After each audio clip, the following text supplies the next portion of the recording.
Welcome back. Today we're going to discuss the topic of what are known as perfect square trinomials.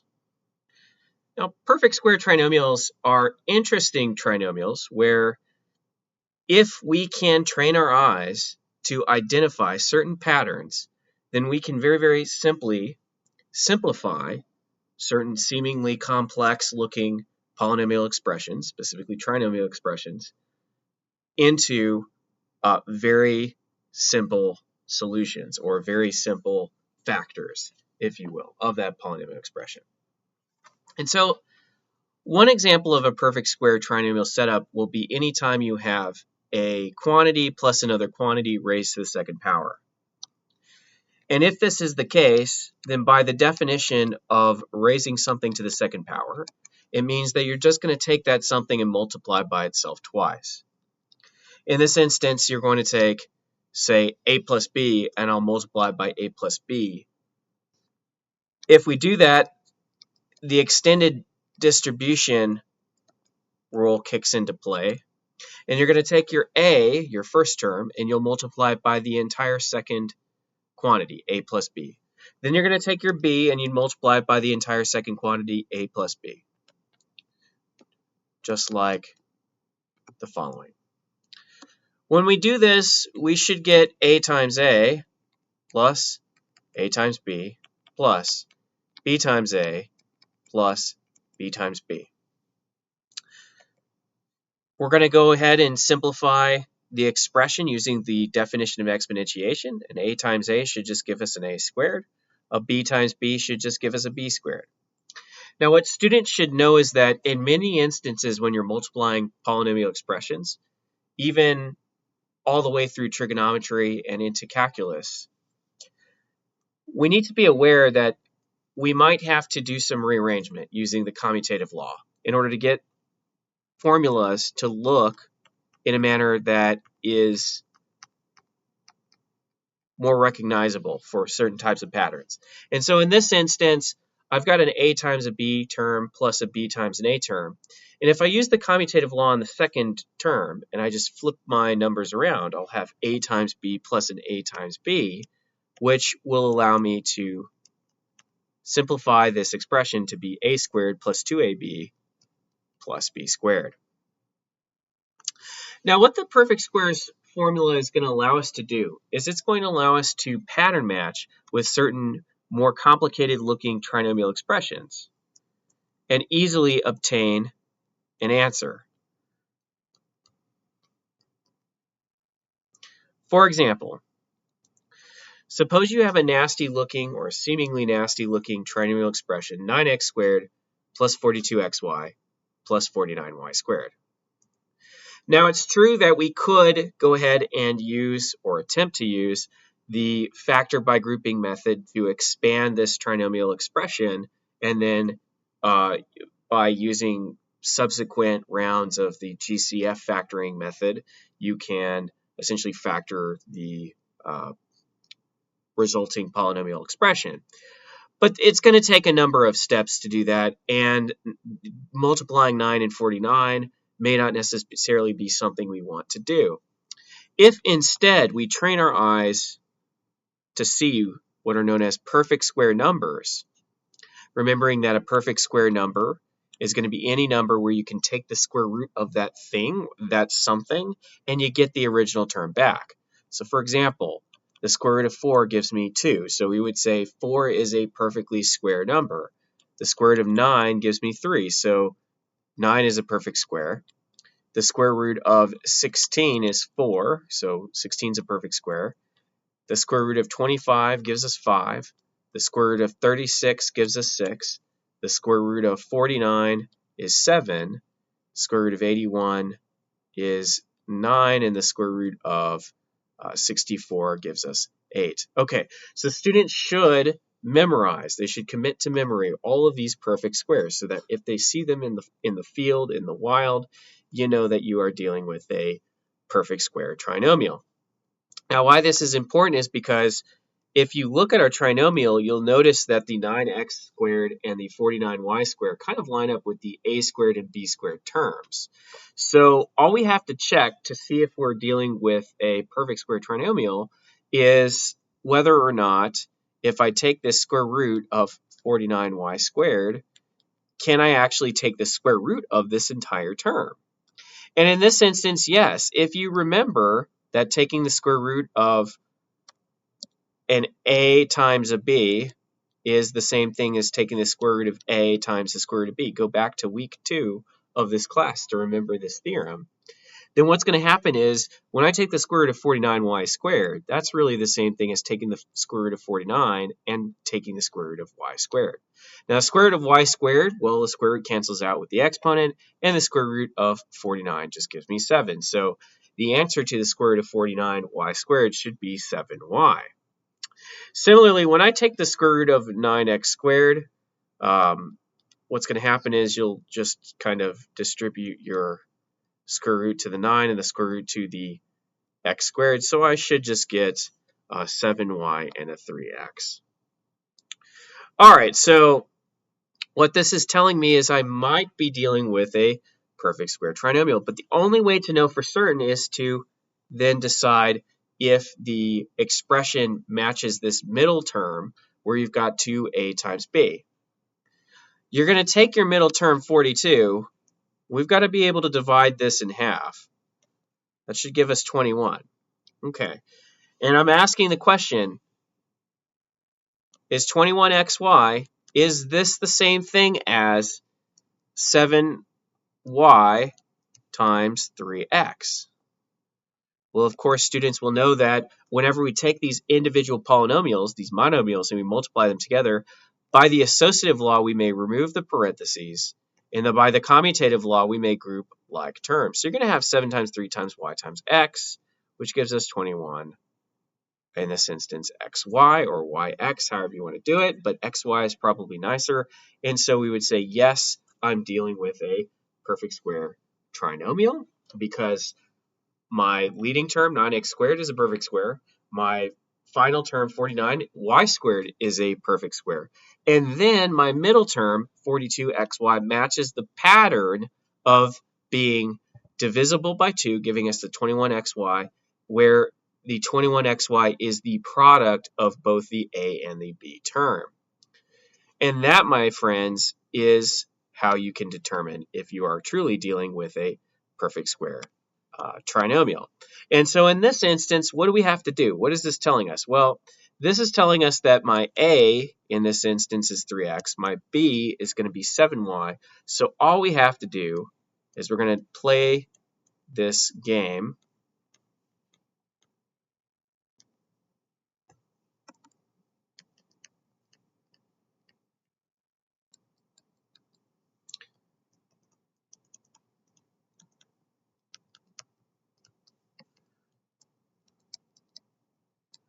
We're going to play this game where I simply plug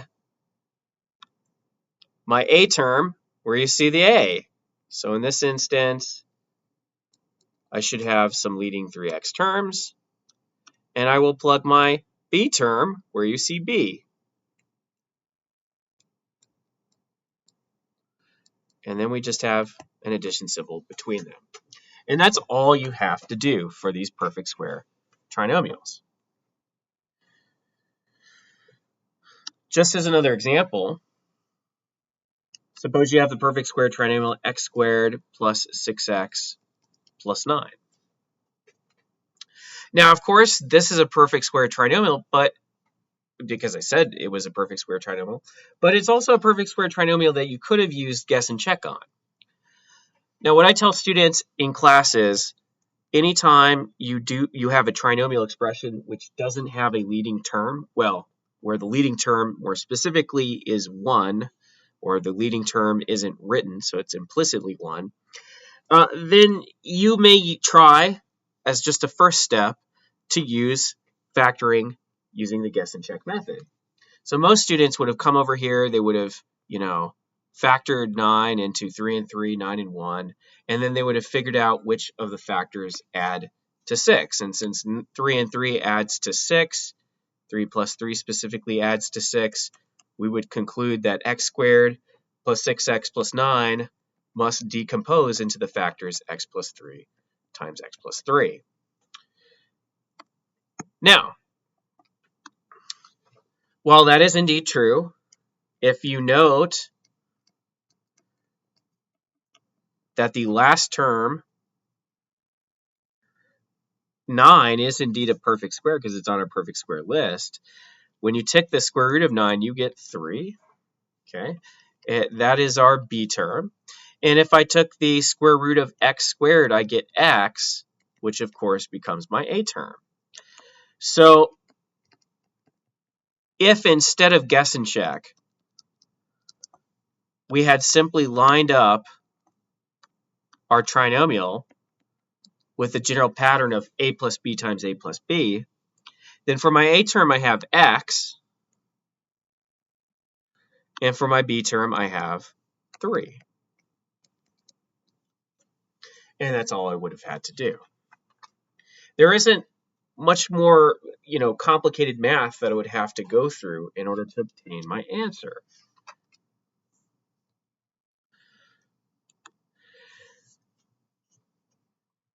Now, of course, perfect square trinomials have a variety of different forms.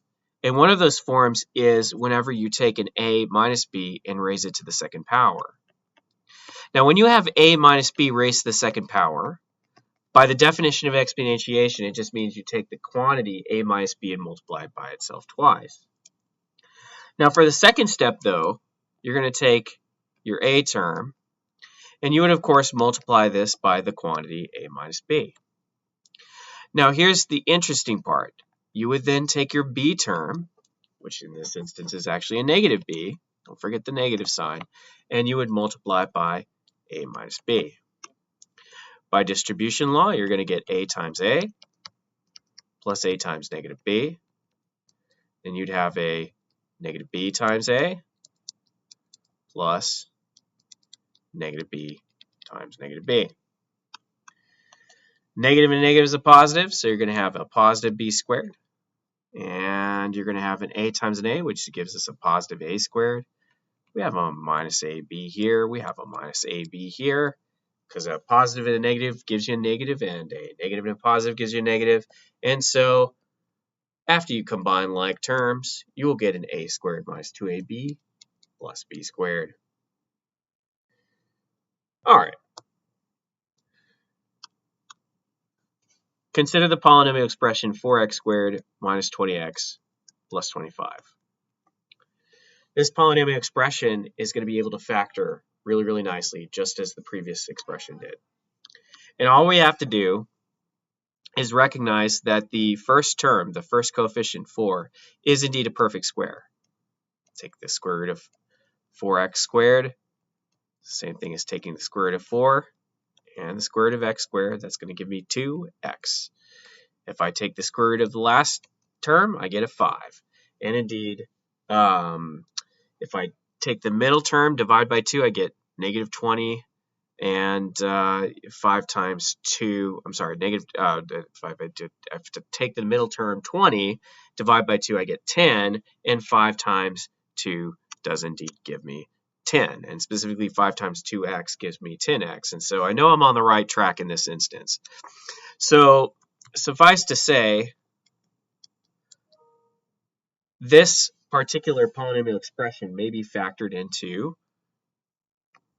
something of the form a minus b times a minus b, since it lines up with the a squared minus 2ab plus b squared formula. And since that is the case, my last term being my b, in this instance my b is 5,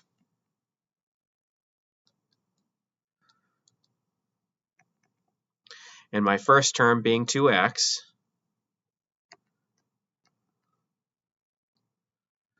my polynomial expression will be 2x plus 5 times 2x minus 5. Whoops, should be 2x minus 5 times 2x minus 5. There we go. Or simply 2x minus 5 quantity squared.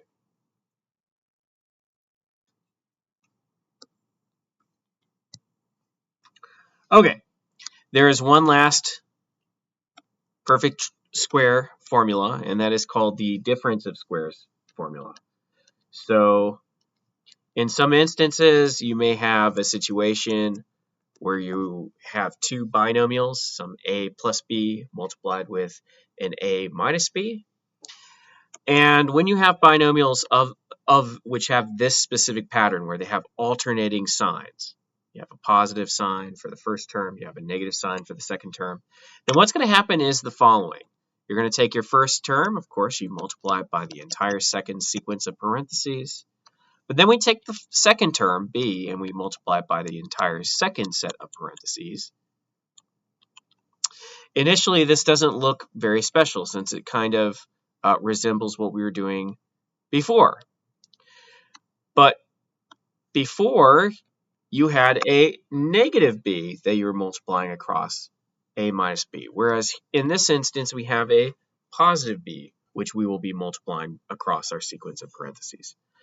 Now, when we do factorization, distribution rather, we're going to have an a times a, we'll have an a times a negative b, and when we distribute b, we will have b times a added with b times a negative b.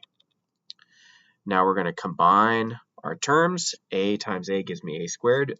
B times a negative b gives me a negative b squared. And what's interesting is if we flip our terms, I have got a negative ab because a positive and negative is a negative, and I've got a positive ab. So here's the deal. Look at these middle terms. This is going to add to 0 by the inverse, the additive inverse law. And so now I'm left with a squared minus b squared setup. Okay.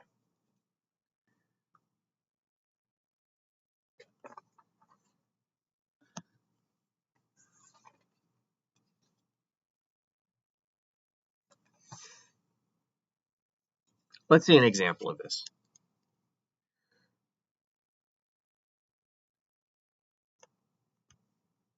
Suppose we're given the polynomial expression 50x squared minus 72y squared.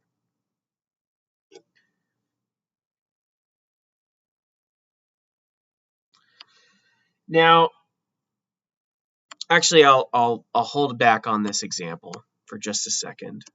Move that example to the side. I want to give you a little bit of a simpler example.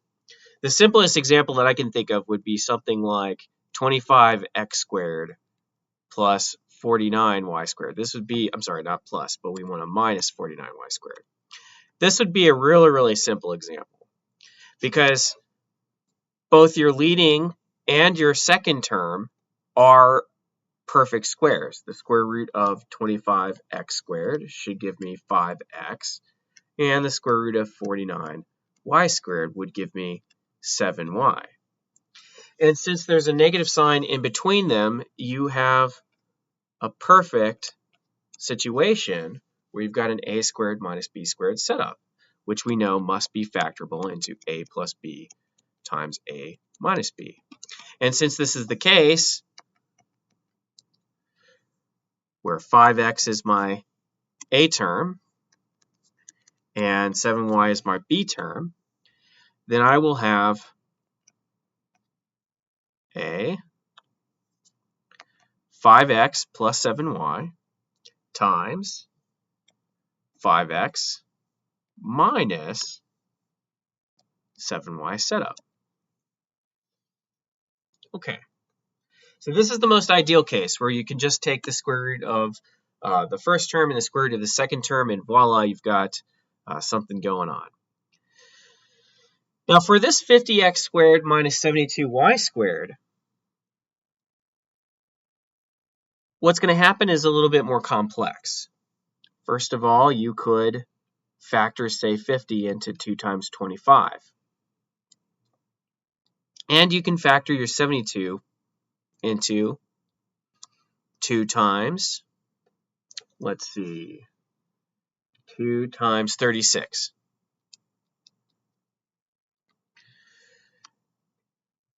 since you have a 2 that is repeating between the two terms, we would say that this is a greatest common factor.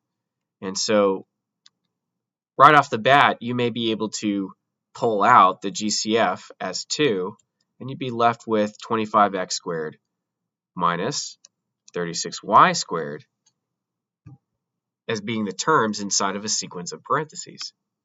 Now, while it is the case that you couldn't take the square root of 72y squared, nor could you take the square root of 50x squared and arrive at a perfect square term, or a perfect whole number as a solution. It is the case that I can take the square root of 36y squared, and when I do that, I'll be left with 6y in this instance, and I can take a square root of 25x squared, and that should leave me with 5x. And so because this is the case, I now have a squared minus b squared setup inside of my parentheses. This is going to look really, really nice because now, while I do have to take care of my 2 and make sure my 2 is being pushed to the front of a sequence of parentheses, on the inside of the parentheses, we know that we're going to have this alternating a plus b, a minus b setup. In this instance, my b will be 6y and my a will be 5x. So I'll have 5x plus 6y and a 5x minus 6y. And that's our answer. I hope this helps students gain a little bit of an introduction to factoring using the perfect squares method. I'll see you guys in class.